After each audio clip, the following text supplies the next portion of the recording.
Welcome, everybody. It's Dr. Doug Pernikoff and my wonderful co-host, Cindy Vickers. And we are here today with Dr. Doug's All Things Animal radio show.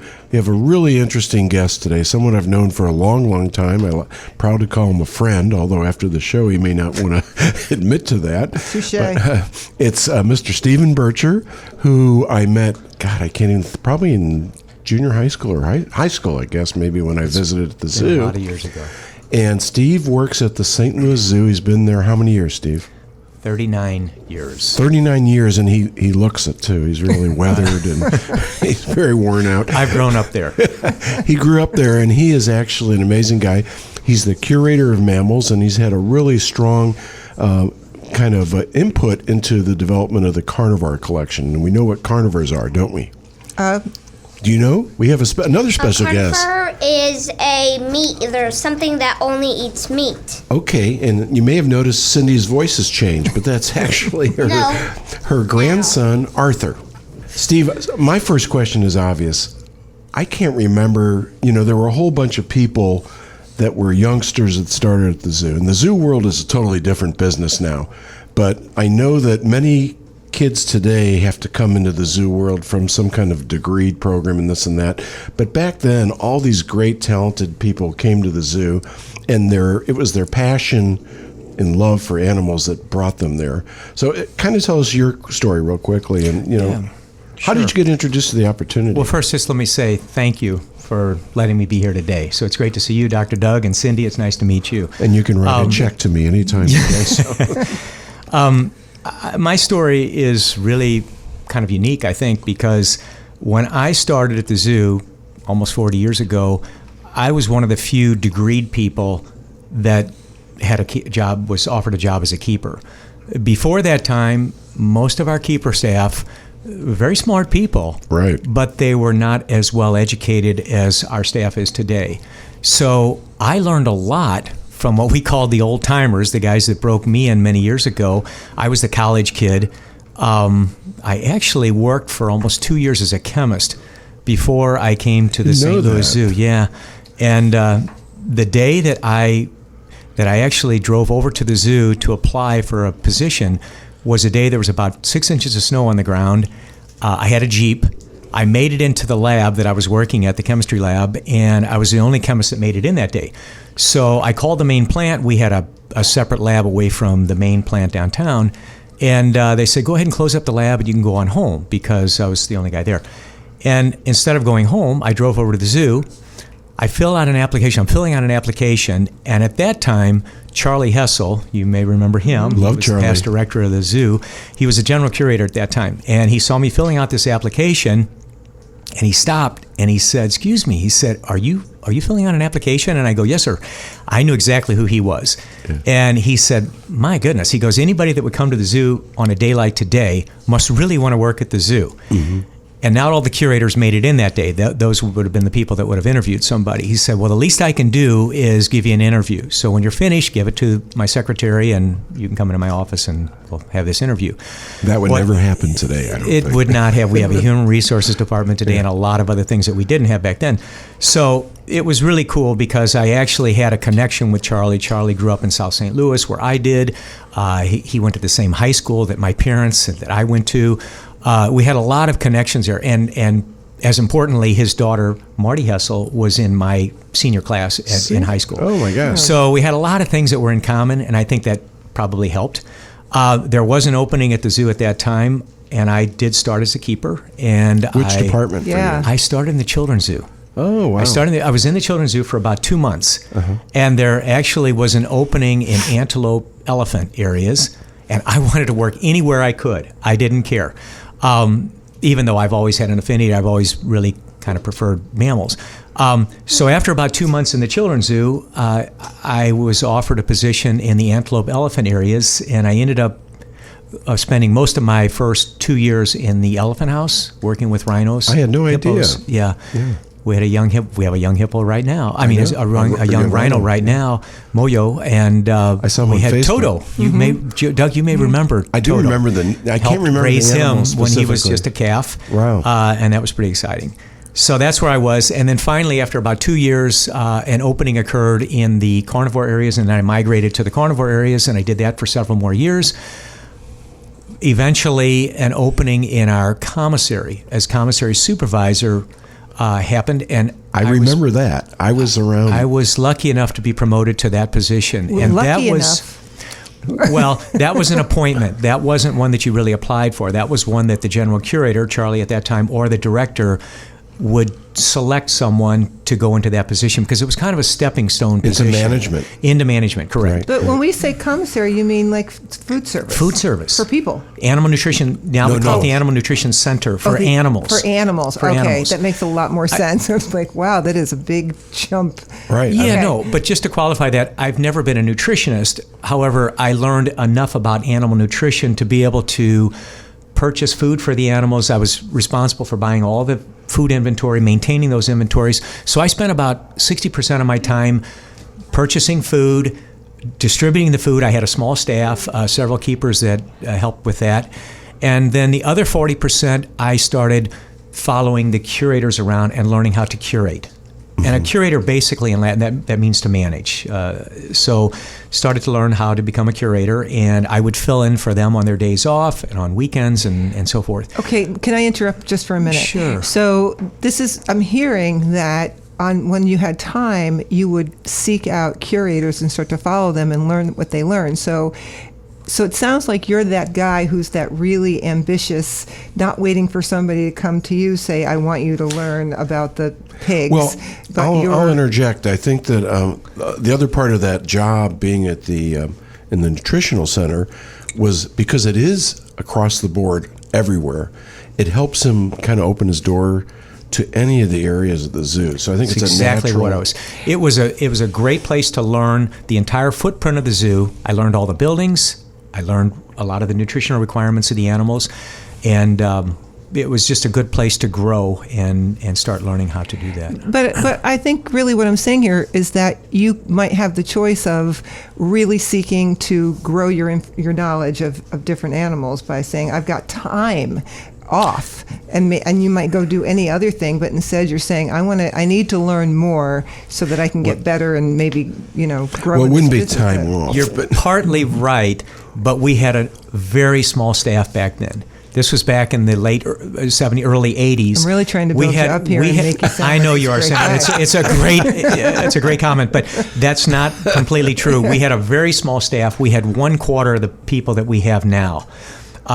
So we all did multiple tasks back then and would help out in multiple areas in that. So, but it was great for me because I got to learn about all kinds of different animal taxa, not just one particular group. Well, so go ahead, Cindy. No, I was just saying one other thing is that I think you just said that the first thing that happened is you got put in with the rhinos. I mean, never having been a keeper, isn't there a whole lot of safety precautions that you have to learn to work I with think a that's rhino on and the an job elephant? kind of thing. Yeah, back or do you- then, yeah, especially. you can't I'd read like it to in a know. book. You don't read that in a book. There You was no learn that book. on the job, Right. and learn that through experience. And I actually was working on, there was the old elephant house, had the elephants in the center. Then you had a side with tapirs and rhino. Then you had another side with the pygmy hippos and the Nile hippos. I happened to start on the side which actually were the easier animals to work as a keeper. So that's where I started in that building. I didn't start with elephants because elephants potentially Very dangerous. can be very dangerous. So and, you and a slowly. hippo and a rhinoceros. But too? you're absolutely right, Cindy. You're absolutely right. You have to learn and you listen and you absorb like a sponge.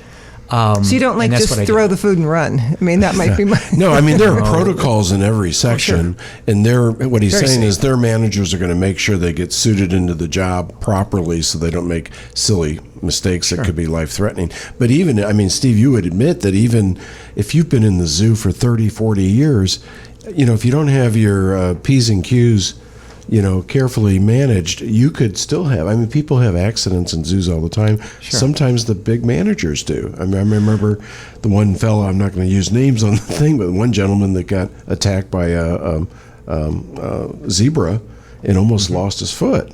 And then another one of our keepers years ago got bit by one of the hippos, I think, wasn't It's it? true. Yeah. Yeah. So I mean, this stuff happens all the time, but the more talented you are as you get your experience and you get your feet wet, then hopefully you're the one that's going to be able to tell somebody else how to do it correctly. So that's management, part of it. Can I also mention, too, that I'm very proud of the fact that we actually have a very safe record at the St. Louis Zoo. And safety. Yes, you certainly can mention safety that. is extremely important. It's important to our visitors, it's important to our staff, and it's important to our animals. So that is one of the highest priorities of what we pay attention to. So we do everything we can to minimize injuries to ourselves or to the animals, and we have lots of protocols that help us do that. So, and we have to follow those very closely. So are you thinking about that? Like, do you do the hiring at all? Doug kind of mentioned that earlier, that when we were a very small staff 30 plus years ago, we did not have a human resources department, we didn't have a marketing department, we didn't have a development department. A lot of those came into existence as we evolved and grew larger. But at that time, we did receive applications because the zoo is a very popular place to work. We have a lot of young students, young people that want to come in and do this out of school. So we've always had these lists of applications, but at one point, yes, when I became a curator, that was part of our job, to read through those applications, to select what we thought were maybe the best applicants, and then we would actually call them in and do the interviews. That was part of my job years ago. Now we have professionals. We have a professional human resources department. They filter people, and we have thousands of applicants. And that's what they do. That's their job. Yeah. I would just think that there are some things with any job that are difficult to ascertain by looking at a resume or even in an interview. And you were just talking about, trying to be safe. And certainly they can make all kinds of precautions for visitors. I mean, blockades and fences and barriers. But when you're having to work as a keeper and get close to those animals, and sometimes you can be very knowledgeable, but on that day, I don't know, you were thinking about something else, and you maybe knew how to read that animal, but you just missed it that day, and afterwards you're like, oh my gosh. But how do you? That's not something that's very easy to know about a human. It's just like you as a dog trainer. Oh yeah. I mean, there are people that can read the animals, and me as a veterinarian, I think I can do that really well from my experience at zoos and stuff, but you have to be able to read your animals. You have to know something about their natural history, what are normal behaviors, what are expectations. So I know, and I think Steve would support this, that the first round of your introduction to your job is going to be under the strict guidance of somebody else. And that's going to go on until they feel you're safe enough to be allowed certain freedoms.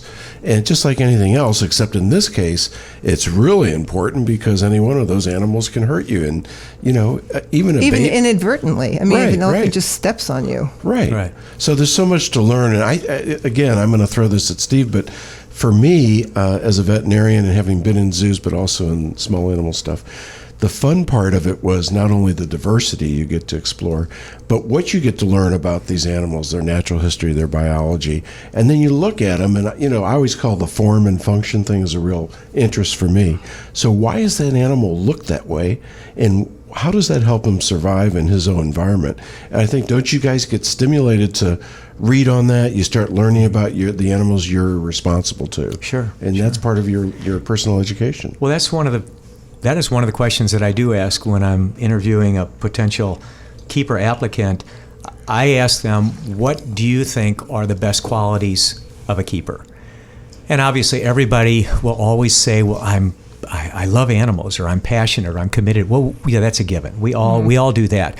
But I think one of the things that I really like to hear a person say is that I'm a good observer, just to what Doug was saying, because they can't talk to us. I mean, they can vocalize, and there's certain sounds that they make and stuff or you that get we can pooped tell. on by a gorilla. You can't work in our profession and not get kicked, stepped on, pooped on, or peed on. It's just part of the deal.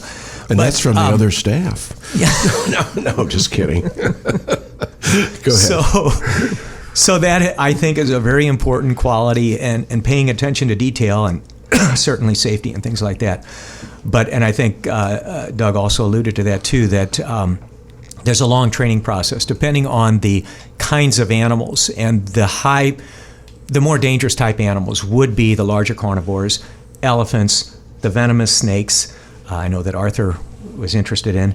So those areas, there's a much longer training period before a person would work by him or herself. So, Well, I'd just like to say that, but before we got here, I was talking to Arthur, and I was explaining that Steve was coming on, and he was the curator of mammals, and we took some time to talk about mammals and what they are. And the only thing he's interested in are reptiles. Okay. Well, we're going to be right back, and we're going to take just a moment break, and we'll come back and start abusing Steve with more questions about his experience at the zoo. This is Dr. Doug Pernikoff, Cindy Vickers, Steve Bircher, and Arthur Vickers, our special guest, and we'll be back with Dr. Doug's All Things Animal radio show in just a moment. Thanks for listening.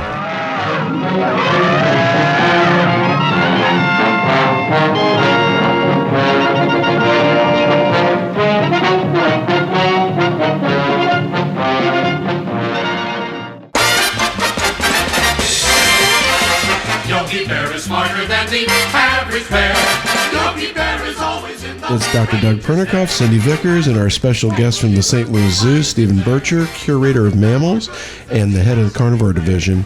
We've been visiting with Steve and talking about his introduction and history into the St. Louis Zoo. Now, Steve, there's been a lot, in my experience, there's been a lot of changing out, but St. Louis is one that always, in my mind, developed kids from the local neighborhood and became the professional leaders in the zoo community. And at least the people that I know, the generational people, have all made pretty significant, significant impact in the zoo world. So do you agree with that? I do agree. And if you look at some of my colleagues... He has to agree, he's my guest. Exactly. No, it's true. Can we talk about mammals? If we look at my colleagues, the other curators, and we have about half a dozen curators, each one is in charge of a different group of taxon group. Most of us came in around the same 5 to 10 years. We've grown up together, and a lot of them are from the same part of St. Louis. However, in more recent years, we have now brought in more individuals from outside the zoo. They're still in the zoo industry, but we have a balance now. And that's not a bad thing either, because new ideas, right. They've been other experiences, things like that. Everybody doesn't have that St. Louis accent. That'd be nice. No. Is that a St. Louis accent? Well, I haven't really heard it I in don't you. hear it in a St. Louis accent. I don't really hear it in you either, but... Is there? Really? Cindy, you're from California? Is it? New Jersey. New Jersey. But I've lived here a long time. So. Yeah, you do sound funny. So you're funny. right, Doug. I would say the majority of our staff are local and have grown up at the zoo, and we've groomed them and doing very well. Yeah. That's really neat. I know another neat part of being at the zoo is the new development of new projects and new exhibits. And I assume, and as I remember, that whatever the area was, that they would collect the right people to get together and define something. So, for instance, you just did a new bear exhibit in the last couple of years, right? How long ago was it? The carnivore department has been very busy for the last... the actual design and thinking about these exhibits began probably 15 years ago. Wow. And at the highest priority for our zoo is animal welfare. So we're always looking at our animal exhibits to see which ones can be done better, which ones need to be improved, do we need to replace those. We have a combination at the zoo of really old exhibits, some that are 100 years old. And the bear exhibits, you just mentioned bear exhibits. The old Bear Bluffs was built 100 years ago. When it was built, it was an innovative exhibit. St. Louis has always been very innovative in its exhibit design. It was the second open-moated exhibit in the United States for a large carnivore. Before that time, your large cats, bears were kept in barred-type enclosures. This was an open moat. As you remember, the old Bear Bluffs had the moats in front, and the bears was open.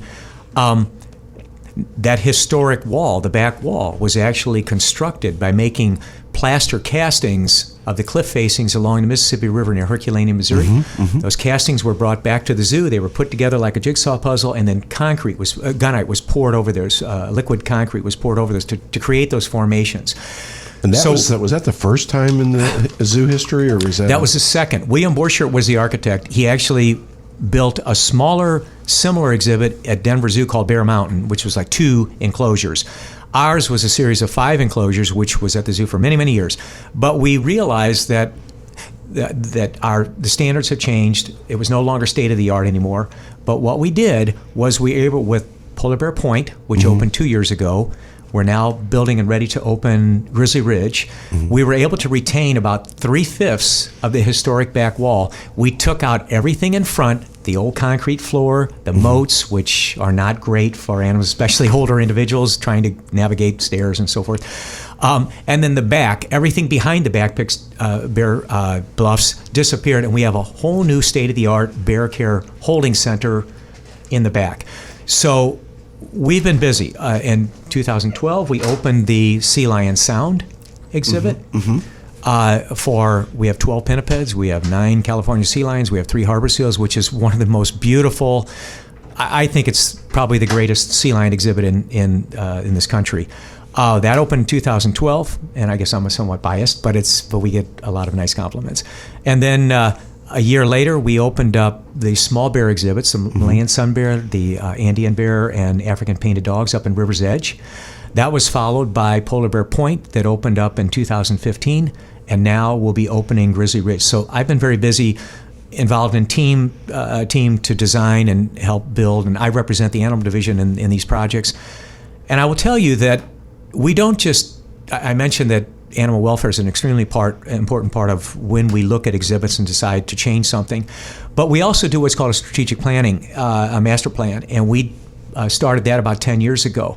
That was our last strategic plan. And out of that plan, and eventually there was a campaign, the Living Province campaign that ended last year, about 50% of the funds that were raised in that campaign, it was actually about a $120 million goal. We exceeded that, raised $140 million. About 50% of that was to build these new exhibits, these new carnivore exhibits. Wow. So I'm very proud. You had a really big impact. And it's been really exciting, and now with the Grizzly Ridge will be the culmination of that. So congratulations. I want you to come out and see all these exhibits that we're talking about. So, another part of the exhibit development, which he didn't mention, but they have to test those exhibits for escape. So once the exhibit is formed, in my experience with primates and stuff, they'll get mountain climbers, they'll get all kinds of people to try and get in and out of that place. And it's still, the animals always amaze us, no matter how good we think we're doing. Because I've seen accidents at different zoos where we thought we had it, and it's not a problem until one animal decides he can figure it out. So they're so smart, it's really exciting. So I have to ask you, the next big question is, what do you consider the most dangerous animal in the zoo? And I know that's a relative question. But That's a great question. I think that because we've now changed our philosophy and the way we manage elephants, if you look at a species overall in our zoos, and I can only speak to the AZA zoo, the zoos that are part of our Association of Zoos and Aquariums, they've probably been responsible for more injuries and fatalities than any other animal. However, we've now changed our philosophy. We no longer go into the enclosures with elephants. They're now all worked with what's called protected contact, where there's always a barrier between the keeper staff, the trainers, and the elephants. So that's made that a much safer way to manage elephants. Other than that, I would have to say it's probably one of the large cats that's been responsible. Next on the list, probably the tiger. You're right. Yeah, probably the tiger. So when you say there's a barrier, even like with the trainer, so I'm assuming that, because I know that Karen Pryor has worked with some of these animals at the zoo, and she's the person who made clicker training really famous. So how do they? So she's a trainer on a national basis? Oh, yeah. Okay, I think you mentioned her one time. But so how do you? I'm assuming that they do some training where they're doing some kind of secondary reinforcer, but they're giving treats of some sort as a reward if they're trying to teach some new behavior. How do they deliver that then? And if the barrier is such that you can toss food through something? That's exactly what we do. Yeah, okay. And training and enrichment have become an extremely important part of what we do, what the keepers do. They spend quite a bit of time now doing that. And you know why we do it. We do it so that we can examine animals, palpate. Doug comes over and does some type of procedure to inject, draw blood. We can do those kind of procedures now without having to immobilize or anesthetize an animal. So anytime you can Not all the time, but many times. Not all the time. But there are many behaviors that can be trained that allow us to do that safely. We're doing this now. The keepers, it's amazing. We adopt or borrow a lot of these training techniques from people who have trained dogs from the marine mammal industry. That's what I'm talking about. That's that where have she started. done a lot of, Because you have to I'm be able to familiar with reward the Karen dolphin Pryor, when yeah. it's up in the air. But yeah. So we're now adapting those to many of the most of the large cats that I manage. A lot of them are in some type of a training program. We train basic behaviors. We want to train the animals to move from point A to point B. We train recall behaviors so that if there's something that ends up in the yard, we want to get animals in very quickly. Then we have other basic behaviors. We will train an animal to sit, to stand up, present its ventral side, stomach, or the underneath side, to sit, open their mouth on cue so that we can examine their teeth, the inside of their mouth. We may train them to put their hip or shoulder up against the mesh, so then we can inject, eventually draw blood. We now have we're working on with a tiger, for instance, to pull the tail out, to be able to get to the caudal vein in the tail without having. And these animals are really good once they become desensitized to that little bit of pressure or whatever. Or the needle. They don't think anything of it. Yeah. Well, this is all, and the neat thing is, it's training, but it's also enrichment. It so is. Right. Any activity You're right. gets them out of their boredom state. And this is what people are always critical about, from organizations like Peter, whatever, is that, we don't give them enough. So you're right, Steve. I think that enrichment thing started when I was still in the zoo industry, and it got to be the big thing. Then nutrition was another big area that was crazy. And remember how that really just evolved. Well, you're talking about curating now, management of the animals. yeah. So you're just Well, finding now- better ways to manage the animals. Training people. does not equal punishment. Right, They're not the same exactly. thing. So Right. I don't know what the objection would be. Yeah, no, I think it's really become. I mean, the elephants are the classic. When I was in the world of zoos, there were at least 3 deaths a year for a couple of years straight. And they were seasoned people sometimes, and sometimes they weren't. But the elephants are intelligent enough that they know your patterns. And if they're upset with you, and you do something and they have a chance to get the upper hand, that's just one example, they're one of the animals that are going to be good at that. So are going to be the great apes and stuff like that. Well, I would also think if they have discovered that you're the person that comes in around 8 o'clock every day and gives them food, then that's not the time they'll be more accepting of that. But if you do something that's brand new, that would also be a time that it's a little bit more dangerous. Possible, but it can be triggered at any point.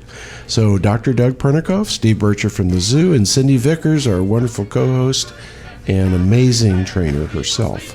We'll be back with Dr. Doug's All Things Animal Radio Show in just a moment. Yogi has it better than a millionaire.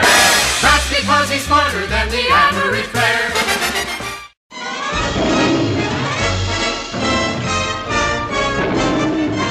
We're in segment 3 with Dr. Doug's All Things Animal Radio Show.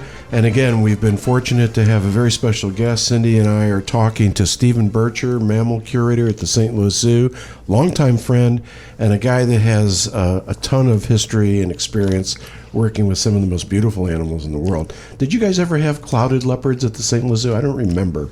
Yes, one. When I started. Wait. What is that? Okay, so this is from the Himalayas. It's a gorgeous, basically a white spotted cat, big, thick cat. Okay, wait.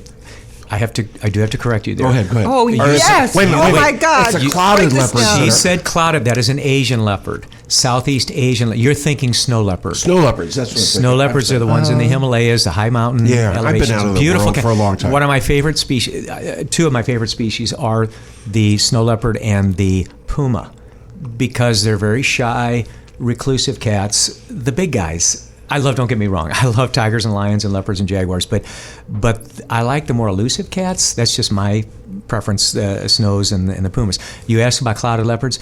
There was one clouded leopard. Clouded or clotted? Clouded, Yeah. like cloud. Like Okay. I the sky. screwed up. You're right. They're so beautiful. They are beautiful, and we only had one, and it actually was living in the old lion house before it was torn down. They kept that at the zoo, and they moved it to the Sea Lion Arena, which is where the Sea Lion show began back in the 70s.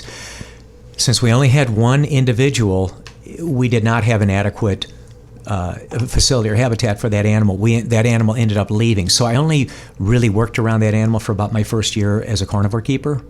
But at least I can say that I did get to work with a clouded leopard, and they're beautiful. They have the longest fangs, longest canines of any of the cats. They're a smaller cat, and they're very arboreal. They spend a lot of time up in trees and the highest points of Aren't the they a trees. harder one to breed in captivity? They're very difficult to breed, naturally. Unfortunately, oftentimes the males will injure the females, so that's one of the species, Sounds like my along bedroom. with cheetahs, and Doug, you remember this when you were at the zoo, that people oftentimes ask, well, when animals don't breed naturally, do you use artificial insemination? Well, those are two species that were focused. Well, now, when does that conversation come up exactly, Steve? Is that like at a cocktail party where people are asking about that, or just when you're at the grocery store? Sometimes. More often when I'm giving a tour or a talk at the zoo. But it does come up more than you would think. They do ask that a lot. Again, if only... I'm interested in that subject. Yeah, So me is too, Doug. yeah. That's a big part of what we do. Well, I just would like to say, I wish that we could put on the air some of the conversations that happen off the air. No. This would make I don't think so. a lot We'd be more off the sense. station no time. Okay, so we're talking about, what are we talking about? Does anybody know? We were talking about clouded leopards and the difficulty in breeding them naturally. Oh, that's So right. that is a tool, artificial insemination, that has been perfected by, there are several zoos in the country. St. Louis Zoo, we have had a reproductive physiologist at the zoo that had an interest in canids, in the wolves, Mexican wolves and that. Dr. Sherry Asa, a longtime colleague of ours. She retired about a year ago. I worked with Sherry for many years. She perfected a technique of collecting semen from the male wolves, I'd Mexican like to wolves. know. Can you bleep that? The collector. Okay, we're okay. Is that yes, a I'm just specialized teasing. job, the collector of the product? Very important. Very important. Freezing it, transporting it, and then inseminating females in other parts of the country. And the majority of the Mexican wolf, which is an endangered species today, the majority of the offspring have been produced using artificial insemination techniques that have been perfected by Sherry and other colleagues. Right. And some of those animals have now been released back into the wild. So that's been a very St. Louis Zoo has been a successful program. Big leader. They were one of the first zoos to put someone like Dr. Asa in place, and she drove so much of the science that went around the community, the zoo community. She was the first one. She was actually doing reversal sterilization in chimps, and she would go around the country with one of the specialists. And they would do a reversible, what's it called? I'm losing my mind.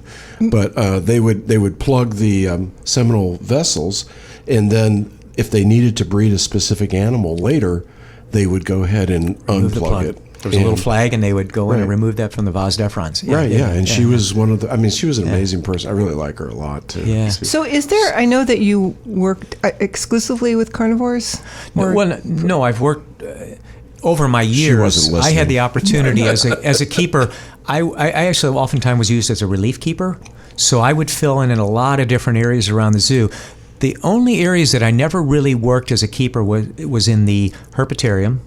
And even in birds, I did get to relieve there a little bit, but I worked in all the other areas around the zoo. So is there a... So it was, Wait a minute, you notice great our special little guest left yes, because Arthur you had no was reptile information. Yes, left, for him. and then we lost him, and now he's been locked in can't a answer room his with cartoons. questions. Yes, Go ahead, I'm but we sorry. found. Well, I didn't find him; somebody else found him. Anyway, is there a mammal that you know of that would really surprise us to know that it's a mammal? Like we would think it was.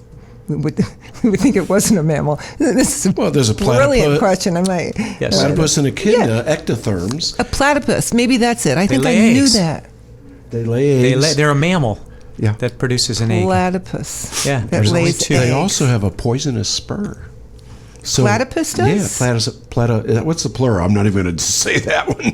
Platypi? Platypi or... No. Leave Okay, it. we're gonna Okay, leave just it let right go. there for the audience. Let 'em guess. Is there another mammal that would surprise us to know that it's a mammal? Well, I mean, you could look at bats. It's such a large group of... what they've done is... Very good, by the way. Okay, That's so very here good they answer. are. Here's a tree. Here's resources on the very tip of the tree. So over time, in evolution, that these animals adapted to be able to take care and advantage of the resources that are out there, because the monkeys could only get so far out, other climbing animals, and it was the bats competing with the birds and stuff, right, Steve? That's correct. Say something nice. Well, the birds could get there. Okay, what's that got to? So they've adapted. And they're mammals. Yeah, but they have created what's not a true wing, but they've created a functional wing structure, which to me is pretty amazing if you look at that. And, I think there's a lot of it. And again, this gets to my interest in form and function. You look at these animals are like these, what are the little elephant, the Shrews. rodents? Yeah, the shrew. I mean, these guys are amazing. Very cool. They're a little proboscis or a Now, is that a mammal? Yeah. It's a mammal, yes. A little shrew is a mammal? Yeah, yeah. See, that's one I wouldn't have known. They have Taming their own- of the shrew? I guess all rodents are mammals, aren't they? I don't know that Correct. it's a But a shrew. shrew is not a shrew's mammal. I mean, excuse me, it's not a rodent. It's not in the rodent. It has its own. Actually, it has its own family. Well, Cericidae. but we're Mr. getting and Mrs. closer to Shrew, what looks right? like a rodent to me. I think that's what I'm saying. Okay. I have Taming another of the... shrew. I have another important question for you. So, of course, we consider zoos, and the world considers the zoo kind of an island of support for conservation for endangered species. And I know there's arguments on both sides. Some people feel like the stuff that goes on in the wild is totally different than the stuff that goes on in zoos. But the reintroductions have always been a challenge for zoos. And many, that was one of the big things. We'll breed them and we'll put them back in the wild. But like with the little golden tamarins and stuff, a lot of those don't work. And I know it's still a struggle for the zoo, but you and I were talking at lunch 2 years ago about what has happened in zoos, because we do believe in not bringing animals out of the wild unless we absolutely have to. So we've created our own bottlenecks in zoo collections. We have now a overrepresented in certain species genetic pool. In other animals that we can't breed well, we don't have a simple means to resurrect that gene pool, right? Is that a big challenge now still for the zoo world, is to continue those efforts? And how does the wild studies help? That's a really good point. The work that we do in our zoos now, the ex situ work, the in situ work is work that's done in range countries in the wild. Ex situ work is the work that we do in our zoos. We now have probably about 450 what are called species survival plans. These are structured breeding programs that involve all different species and subspecies of different taxa, everything from mammals to reptiles to even invertebrates. And what that basically is it's a population of animals that ranges anywhere from 50 up to about 300 individuals. We only have about 235 zoos that are part of our association. So we only have Worldwide or just No, US? that's just in the U.S. That's Wow, in North America. I That's didn't the North realize there were that American Species Survival Plan. There's a similar program in Europe. There's a program over in Asia and Australia. So we're increasing the size of our gene pool. But I just briefly want to tell you that we can manage populations anywhere from 50 up to about 300 individuals. We don't just indiscriminately move animals from San Diego to Chicago to New York to St. Louis. It's all based on master planning. We have pedigrees of animals. We know the relationships. We have what's called mean kinship information, where we know how closely related individuals are to one another. And based on that, and how well represented they are in the population, oftentimes, and how pure they are for a specific geographic source. We want to make sure that we can track an animal back to its origin. That's really important. But we will rank those animals according to genetic value. Now, we actually have geneticists who do the number crunching. We then will make recommendations for, let's say, tiger, for instance. We have about 270, close to 300 tigers in the captive population in North America, half males, half females. Each year, we will get together, and there's a management group, elected members. I happen to serve on the management group for most of the large cat species. We'll meet at a different zoo. We do the master planning. We'll make recommendations for the following year. We might recommend in a population of 300 of maybe 25, 30 breeding recommendations, knowing that if we're able to accomplish maybe a third to a half, we won't produce more offspring than we can hold in our zoos. And you'll still We're sustain. paying attention. Sustainability is the key. We're trying to maintain a certain percentage of genetic variability for so many years. That's one part of it. And the reason why that's so important is that we are dealing with species today, the Amur tiger, the Amur leopard. There's greater genetic diversity, variability in our captive populations than exists in the wild, because Right. the populations have declined to a point where there's so little there's so few individuals left in the wild, less than 450 of the Amur tiger left in Far Eastern Russia. It's probably no longer a viable population. So it's extremely important, the captive breeding efforts that we're doing, we're trying to maintain a genetic reserve. Someday, if we're able to reintroduce those animals back into the wild, if we can, there has to be a stability there. Why are they disappearing? We have to address that. We then want to have good genetic stock for reintroduction. That's a very important part of what we're doing in our zoos today. Wow. That's a really good That's point. fascinating. We're gonna stop right there and have another break. Dr. Doug Pernikoff and Cindy Vickers and Steve Bircher from the zoo, and Dr. Doug's All Things Animal radio show. We'll be back in just a moment. We'll kind of have a recap.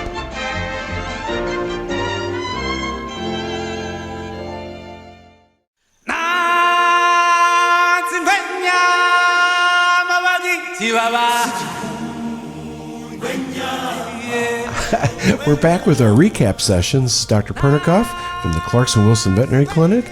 And you remember our co-host, Cindy Vickers, right? That's me. And if you need any special training activity, you call us at 636-530-1808. You can find me there, and you can find Cindy Access.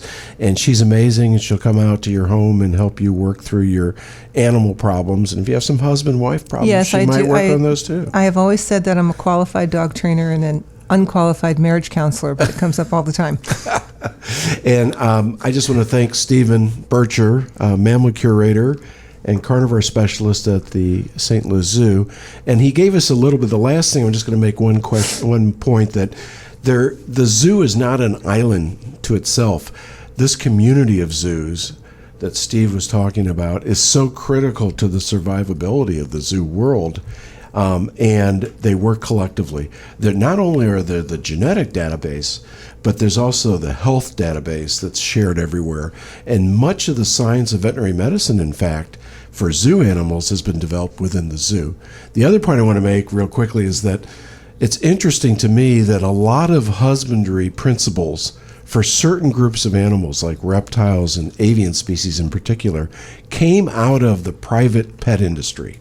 And it's changed now, obviously. It's much more sophisticated.